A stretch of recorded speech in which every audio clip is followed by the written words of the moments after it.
Hi everyone, today we're going to be taking a look at two very important key races in the state of Massachusetts, and both are Democratic primaries. We'll be taking a look at the Joe Kennedy Ed Markey Senate race in the state of Massachusetts. It's a Democratic primary there.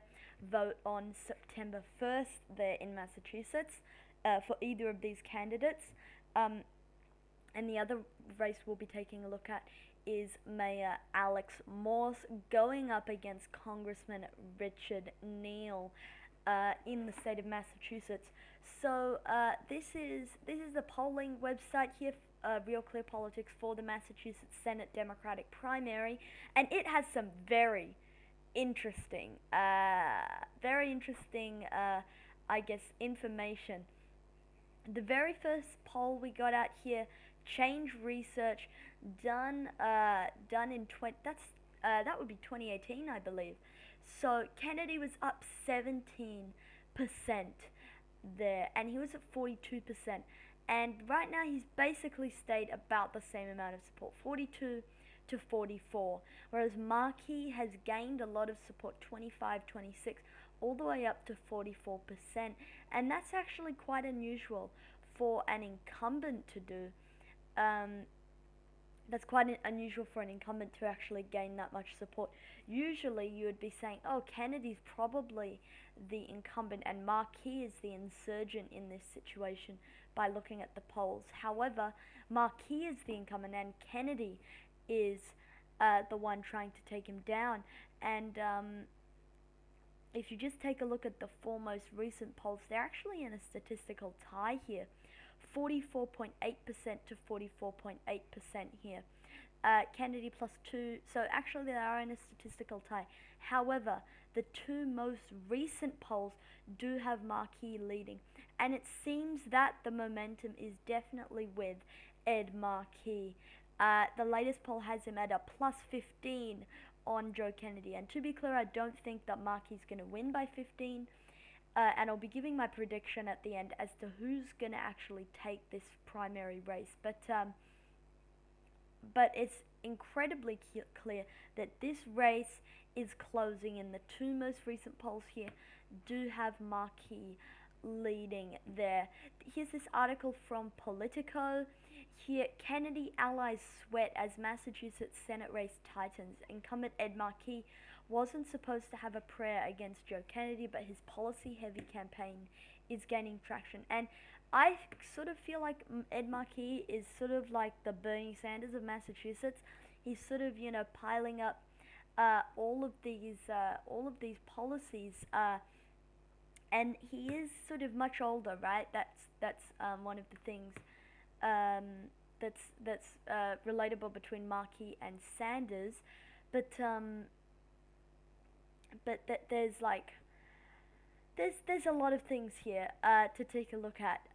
This Markey's decades-long record has also presented an opportunity to Kennedy, the Kennedy campaign, and this is some things that show Markey isn't a perfect progressive here, not perfect progressive. He has voted for the Iraq War. He has voted for the 1994 crime bill and on abortion. However, however, Markey is known for co-sponsoring the Green New Deal, so it seems that he has come along to some of the, and Medicare for All has come along to some of these things. Kennedy campaign pushes back on claims that he's lost his wide polling lead. They contend early internal polling never showed with such a wide lead over Markey. That obviously is just blatantly false here. You can see the very first poll that came out had Kennedy leading by 17%. So that's just not true there. And now the most recent poll has Markey leading by 15%. So it's clear the momentum in this race is with Markey. It's just, can Joe Kennedy hold on?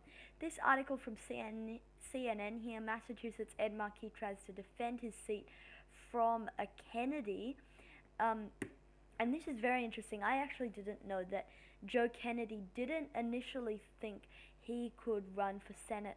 However, he ended up running, but Markey has actually racked up endorsements here from Massachusetts Senator Elizabeth Warren and New York Congresswoman Alexandria Ocasio-Cortez.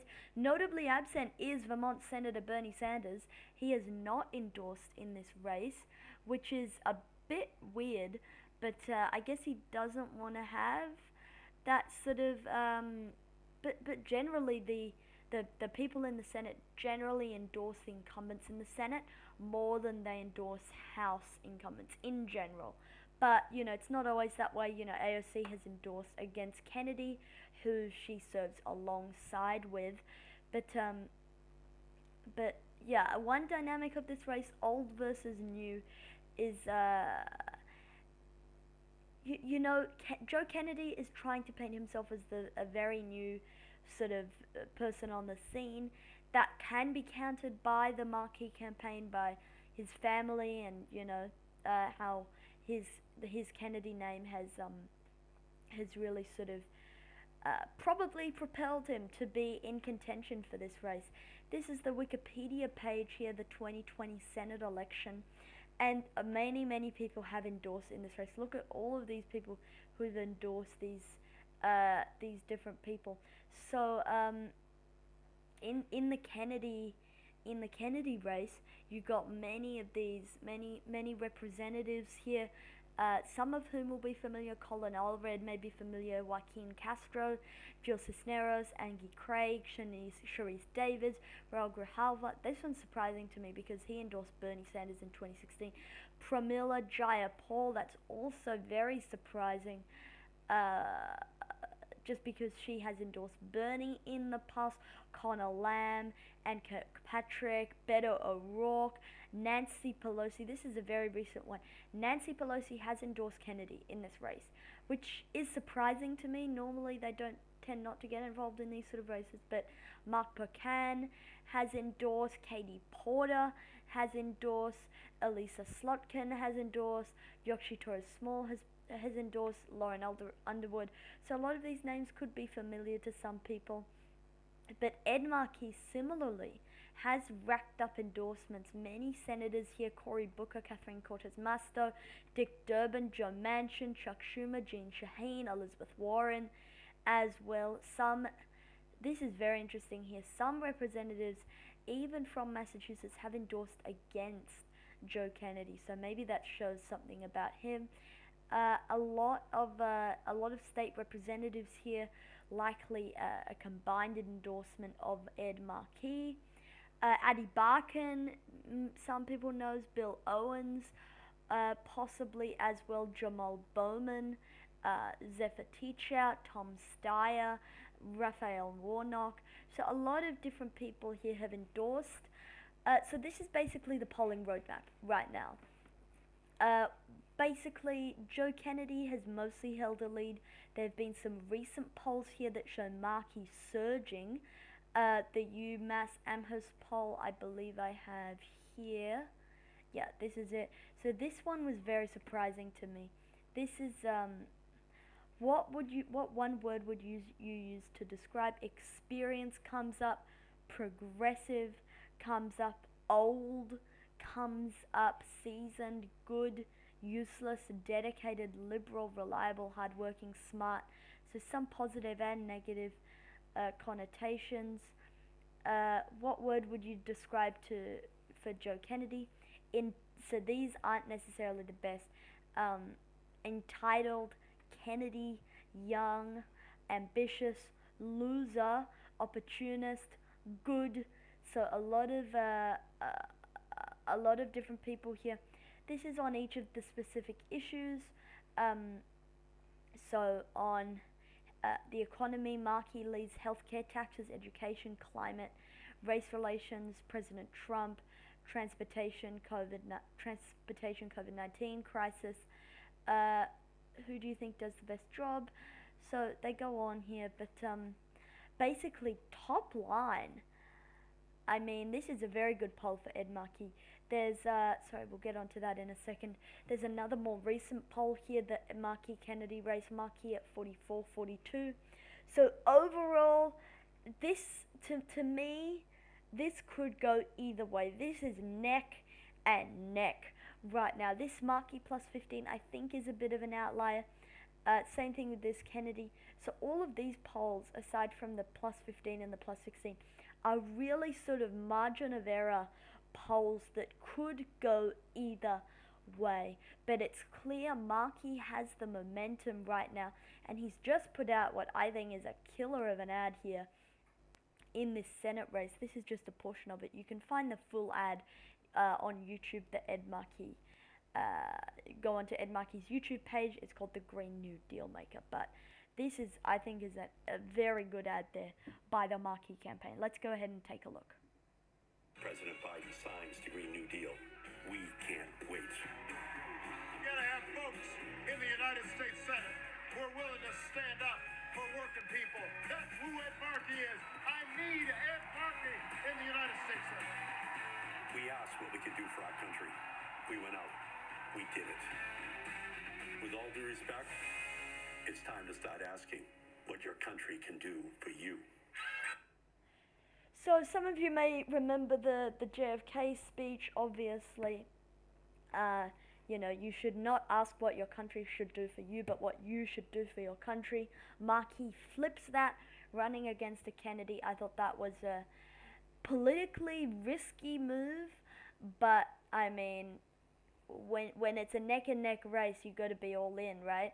So I thought that that was a very good ad, and the full ad, it shows some sort of background, him in Massachusetts, sort of, many laws. There are 500 people endorsed by AOC. They tout that as a lot as well, but overall, this is neck and neck. It can go either way. But for fun election predictions, official prediction, I'm going to say it slightly leans toward Ed Markey in this race. I'm going to say very, very narrowly, I think Markey, with the ad, with the recent polling, I think, and with the endorsements, even with that Pelosi endorsement, which just came through today, I think that Markey's probably going to edge out Kennedy. But again, this is sort of like a 51-49 race. This could go either way. And there's still a lot of undecided voters in this race that could swing towards one candidate or the other. But right now, I'm going to give that very slight edge over to Ed Markey. Now, moving on, we're just going to touch on this briefly. The Massachusetts 1st Congressional District election in 2020. You've got Alex Morse, a mayor I don't know how to say that, but he is a mayor there, Alex Morse, going up against Richie Neal, the incumbent.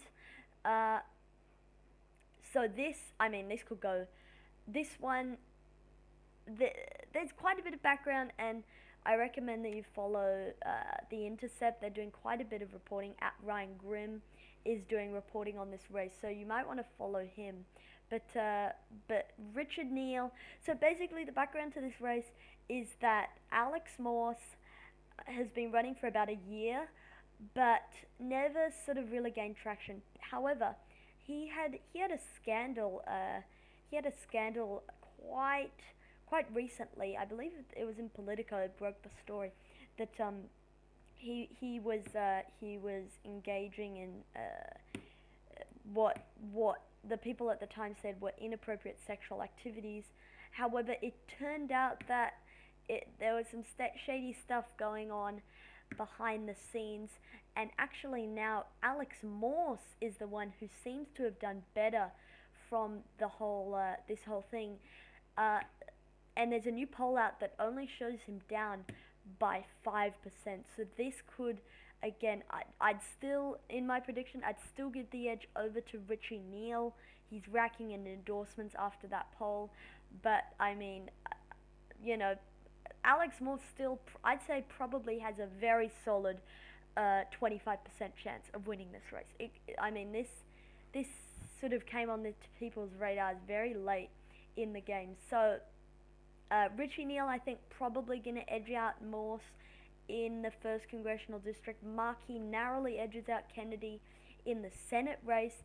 I think that if progressives could get the Morse and Markey, that would be very good for the progressives. And if the centrists can get Richie Neal to hang on and get Kennedy to take out Markey, then I think that would be definitely a win for the more establishment Democrats. So that's it for today's video, guys. Thank you so much for watching. Tomorrow I'll be coming out with a video about should the Biden campaign actually invest in Texas? Is it something they should do, or should they, forget about Texas and go to other states? I'm gonna have some opinions on that, but that will come tomorrow. So thank you for watching, and I'll see you all in the next one. Good night.